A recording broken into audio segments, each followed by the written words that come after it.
आप देख रहे हैं इंडिया टाउन न्यूज, भारत की बात। नमस्कार, आप देख रहे हैं इंडिया टाउन न्यूज और मैं हूं आपके साथ कमर गौस। आज हम बात करेंगे छत्तीसगढ़ के दुर्ग जिले से जुड़े उस बड़े विवाद की जिसने न सिर्फ कानून व्यवस्था बल्कि धर्मांतरण और मानव तस्करी जैसे गंभीर मुद्दों पर कई सवाल खड़े कर दिए। दरअसल नारायणपुर की 3 आदिवासी युवतियां राज्य महिला आयोग के दरवाजे पहुंची हैं और उन्होंने बजरंग दल के कार्यकर्ताओं ज्योति शर्मा और उनके साथियों पर गंभीर आरोप लगाए हैं। इन आरोपों में शारीरिक और मानसिक प्रताड़ना से लेकर छेड़छाड़ और गैंग रेप की धमकी तक शामिल है। क्या है पूरा मामला, कब और कैसे शुरू हुआ विवाद और अब क्या कार्रवाई हो रही है, आइए जानते हैं इस पूरी रिपोर्ट में। क्रिश्चियन अस्पताल में हम लोग खाना बनाने वाले थे और मरीजों का देखरेख था। जो ज्योति शर्मा ने जो हम लोग के साथ किए ना, वो बहुत गलत है सर। इन्होंने महिलाओं के साथ उनके संवेदनशील अंगों के साथ छेड़छाड़ किया है, गाली गलौज किया है। ये पूरा विवाद 25 जुलाई 2025 को शुरू हुआ जब दुर्ग रेलवे स्टेशन पर बजरंग दल कार्यकर्ताओं ने हंगामा किया। बजरंग दल की शिकायत पर जीआरपी पुलिस ने केरल की 2 महिलाओं प्रीति मेरी और वंदना फ्रांसिस और नारायणपुर के एक युवक सुकमण मणावी को हिरासत में ले लिया। इन पर आरोप था कि वे नारायणपुर की 3 आदिवासी युवतियों को बहला फुसलाकर आगरा ले जा रहे थे और वहां जबरन धर्मांतरण कराने की साजिश थी। लेकिन मामला यही उलझ गया क्योंकि जिन युवतियों को पीड़ित बताया गया उन्होंने ही अपने बयान में कहा कि वे अपनी मर्जी से आगरा जा रही थी। उनका कहना था कि उन्हें वहां सेंट मिशन अस्पताल में नौकरी का अवसर मिला था और वे पहले से ही ईसाई धर्म का पालन करती है। युवतियों ने साफ शब्दों में कहा, धर्मांतरण का कोई सवाल ही नहीं था।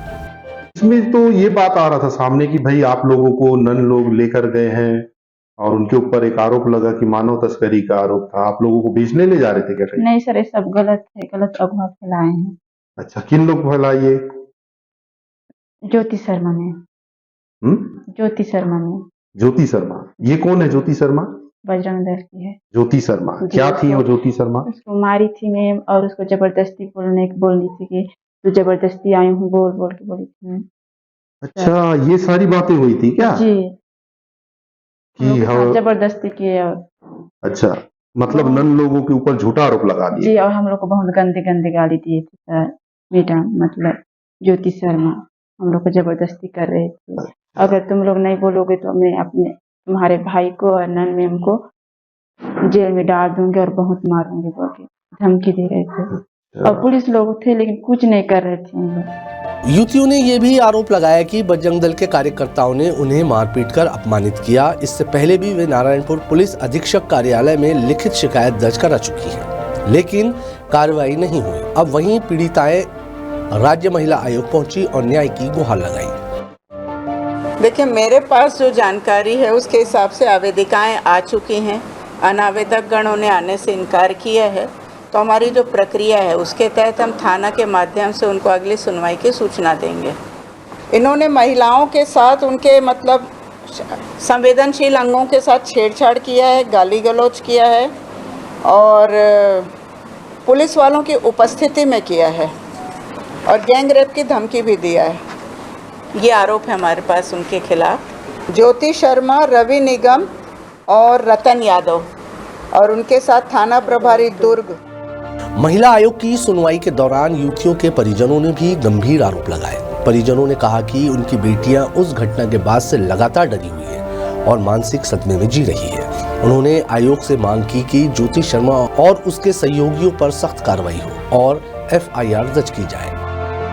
यहाँ पर जब पुलिस के मौजूदगी में पुलिस को बाहर निकाल के उनको अंदर थप्पड़ मारते हैं, फिर उसके बाद कैमरा को दूसरे साइड घुमाते हैं, तो जिसका कारण ये गंभीर रूप ले रहा है। अभी तो धमकी मिलना तो शुरू नहीं हुआ है, लेकिन दबाव इसलिए बनाए क्योंकि उन लोग अपनी इच्छा से जा रहे थे और मानव तस्करी का रूप दिया क्योंकि 21 साल के ऊपर के सब हैं, तो ज़बरदस्ती दबाव बनाकर उनको धर्मांतरण और मानव तस्करी का रूप दिया गया है। खुद कमलेश्वर अपने बयान में सबसे पहले नारायणपुर आई तो दिए मारपीट किए हैं, जातिगत गाली गलौज दिए हैं। जब उनको बेटी बेटी बोलती है, बेटी बेटी बोलने के बाद फिर रूम में दरवाजा बंद करके पीटती है, वो कहाँ से फिर बेटी वाला बात होता है। ज्योति शर्मा ने हाँ, उनके सहयोगी साथियों ने भी पीटा है। और एक लड़की तो ऐसा है तो बिल्कुल उनको ना नींद नहीं आता है, उसके मम्मी पापा परेशान हैं, फिर दबाव भी बन रहा है अगल बगल गांव वाले का कि आपने ऐसा बयान क्यों दिया, ऐसा बोल के। तो हम ये मांग करते हैं कि ऐसी मामला को उन पर FIR होना चाहिए ताकि इस घटनाओं की पुनरावृत्ति ना हो और किसी के साथ ऐसा ना हो। हालांकि जब आयोग ने सुनवाई के लिए ज्योति शर्मा और अन्य को बुलाया तो वे उपस्थित नहीं हुए। सुबह करीब 11 बजे ज्योति शर्मा आयोग पहुंची जरूर थी, लेकिन सुनवाई शुरू होने से पहले ही वहां से निकल गई। औपचारिक सुनवाई के दौरान वो और उनके सहयोगी मौजूद नहीं रहे। इस वजह से आयोग ने मामले की अगली तारीख कर दी है। महिला आयोग ने दुर्ग के पुलिस अधीक्षक से पूरे मामले की विस्तृत रिपोर्ट मांगी है। साथ ही GRP थाना प्रभारी को भी अगली सुनवाई में बुलाने का आदेश दिया है। इसके अलावा आयोग ने उस दिन की सुबह से रात तक के CCTV फुटेज भी मंगवाए हैं ताकि सच्चाई सामने लाई जा सके।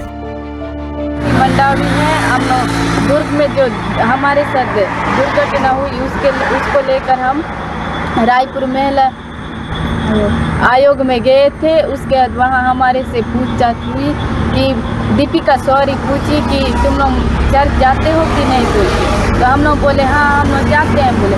फिर पूछी कि तुम मंदिर जाते हो कि नहीं, हाँ हम मंदिर जाते हैं।